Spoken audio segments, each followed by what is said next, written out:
Cyber city Gurugram में 2 दिन पहले एक कश्मीरी युवक से हुई मारपीट के मामले में अब एक सीसीटीवी फुटेज भी सामने आया है। सीसीटीवी फुटेज में 4 युवक वारदात स्थल से जाते देखे जा रहे हैं। हालांकि जहां ये फुटेज कैप्चर हुई वहां लाइट की व्यवस्था न होने के चलते युवक के चेहरे बेनकाब नहीं हो पाए हैं। लेकिन पुलिस ने पीड़ित तारिक भट्ट की शिकायत पर मामला दर्ज कर तफ्तीश शुरू कर दी है। दरअसल 19 अगस्त की देर शाम कश्मीर का रहने वाला तारिक भट्ट अपना काम खत्म कर अपने घर जाने के लिए ओला से बाइक बुक करने की कोशिश में लगा था, लेकिन इसी दौरान करीब आधा दर्जन अज्ञात युवकों ने तारिक को पकड़ लिया और सुनसान जगह पर ले जाकर बेरहमी से मारपीट करनी शुरू कर दी। इस मामले में तारिक भट्ट की माने तो उन्होंने काफी शोर मचाया, लेकिन बावजूद इसके अज्ञात युवक उसके साथ बेतरतीब तरीके से मारपीट करते रहे। कश्मीर के कुपवाड़ा सेक्टर के हिंदबार के रहने वाले तारिक भट्ट की माने तो ये मॉब लिंचिंग है, ये सिर्फ नॉर्मल मारपीट नहीं है।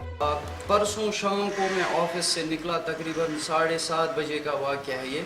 7:30 बजे मैं ऑफिस से निकला और ऑफिस से निकलने के बाद 10-15 मिनट में ऑफिस के बाहर रहा अपने दोस्त के साथ। तो उसके बाद मैं जब यूँ ही वहाँ से निकला, मैंने राइट टर्न लिया। वहाँ पे एक पार्क है जहाँ पे वो जुम्मा वगैरह पढ़ते हैं वहाँ पे, तो वो थोड़ी सुनसान सी जगह है और वहाँ पे उतनी कोई भीड़ भाड़ नहीं थी उस टाइम पे। तो पीछे से मैंने मोबाइल निकाला, मैंने सोचा मैं बाइक बुक करता हूँ घर जाने के लिए। तो पीछे से कुछ बंदे आ गए, उन्होंने मुझ पे हमला बोल दिया। पीछे से मेरी गर्दन पकड़ के मुझे दीवार की साइड में ले गए और वहाँ पे मेरे साथ मारपीट की बहुत ज़्यादा। कोई ऐसे मुझे पेट पे लाते मार रहा था, कोई मेरी गर्दन पे मुक्के मार रहा था, कोई मेरे सर पे, ये मेरा पूरा सर फूल गया था उस टाइम पे।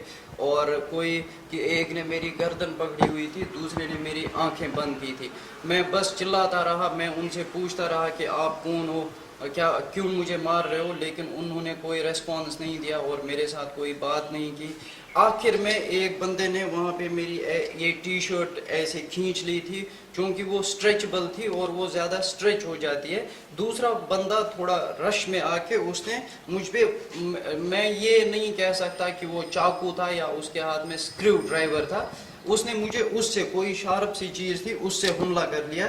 लेकिन लकीली अल्लाह के करम से वो उस टी शर्ट पे लगा और उसमें इतना बड़ा सुराख हो गया। वो मैंने कल पुलिस को भी दी है वो टी शर्ट। बता दें कि कश्मीर के रहने वाले तारिक भट्ट बीते 3 सालों से दिल्ली एनसीआर की विभिन्न कंपनियों में काम कर चुका है और हाल ही में गुरुग्राम सेक्टर 44 की एक कंपनी में फाइनेंशियल एडवाइजर के पद पर तैनात हुआ है। बहरहाल गुरुग्राम पुलिस ने इस वारदात को सुलझाने के लिए घटना स्थल के आसपास की बिल्डिंगों में लगे सीसीटीवी फुटेज को कब्जे में लेकर मामले की तफ्तीश शुरू कर दी है। अब देखना ये होगा कि आखिरकार कब तक पुलिस आरोपियों तक पहुंच पाती है। पंजाब केसरी टीवी के लिए गुरुग्राम से नीरज वशिष्ठ की रिपोर्ट।